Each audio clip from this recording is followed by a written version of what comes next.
बैठ जा भाई।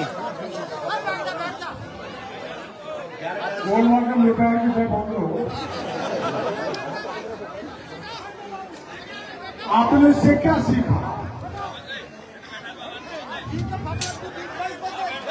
जिसका चरित्र कमजोर होता है, साइड हो जाओ, उस व्यक्ति का नाश होता है। मदोदरी ने रावण को खूब समझा। रावण प्रकांड विद्वान था और भगवान शंकर का भक्त था, और भगवान शंकर की रावण पर असीम कृपा थी। लेकिन एक अवगुण, सीता के हरण का सारा उसका साम्राज्य खत्म हो गया।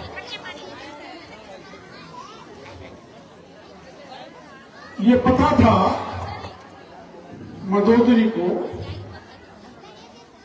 कि अगर रावण नहीं माना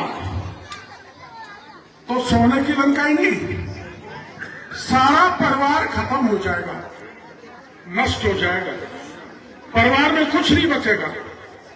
और आप ये जो गा रहे हैं ना मेरे भाई, ये रामायण महाभारत पुराण से निकालकर जो घटनाएं अपनी सरल भाषा में गाते हैं, ये अपने आप में एक अजीब विरासत है। और मेघनाथ जैसे की भुजा लंका मां के लिए, मेघनाथ बहुत बड़ा वीर था, लेकिन भगवान राम की शक्ति के आगे नहीं टिक पाया। भगवान राम ने भी रावण को पराजय करने के लिए और लंका को दहन करने के लिए जो ताकत इकट्ठी हो की थी, वो अद्वितीय थी। और उस ताकत के कारण, संगठन के कारण भील, किन्नर आदि लोगों को संगठित किया, जंगल के लोगों को, सुग्रीव, अंगद, हनुमान,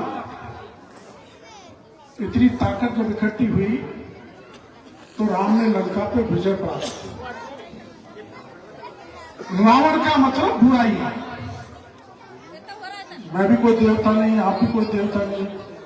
अपने हर व्यक्ति में कोई न कोई कमी है, जिसमें कमी नहीं है वो देवता है।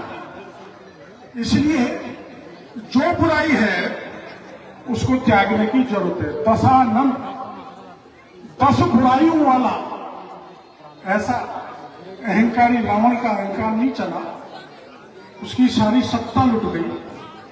और सीता का अपहरण सबसे बड़ा कलंक था रावण के नाम पर। उससे उसका चरित्र उजागर हुआ कि वो गिरे हुए चरित्र का था। कब लंका पर चढ़ाई हुई, कब लंका भस्म हुई, कब सीता को वापस लाए, हजारों साल होने के बाद भी वो चीज आज जिंदी है अपने बीच। इसलिए जिंदी है कि अपन चरित्र को पूछते हैं, अपन गुणों को पूछते हैं, अपन भगवान राम को मानते हैं, अपन बुरे काम को स्वीकार करते ही नहीं है। इसलिए मौका मिला है मेरे को इस गांव में आज बोलने का। ये मेरे ससुराल का हिस्सा ही है। मैं जब आता था गोलमा को लेने तो पैदल इधर उधर से आता था। सुजान ऐदलपुर में तो रास्ते में कुम्हारों के घर थे, और यहाँ खोरियों के घर मिलते थे, खरीदने मूल्य का थोड़ा आ जाता था। किस्मत है मेरी, आपके इस इलाके में मेरी शादी हुई और आज ससुराल माने का मेरे को मौका मिला है बड़ी उम्र में, और सदा इस इलाके का साथ है। बुरे दिन में भी, चुनाव की राजनीति में जब मेरा सब कुछ लुट गया था, उस समय भी मेरी नैया पार करने का काम किया तो टोडा भीम की जनता ने किया, सुजानपुर की जनता ने किया। मैं भूल नहीं सकता। और आपने मेरे को बुलाया, इसके लिए पूरा बस्ती का बहुत बहुत आभार प्रदर्शन करना चाहता हूं। पर ये प्रसंग आप तन्मयता से सुन रहे हैं और मैं भी तन्मयता से इसलिए सुन रहा था।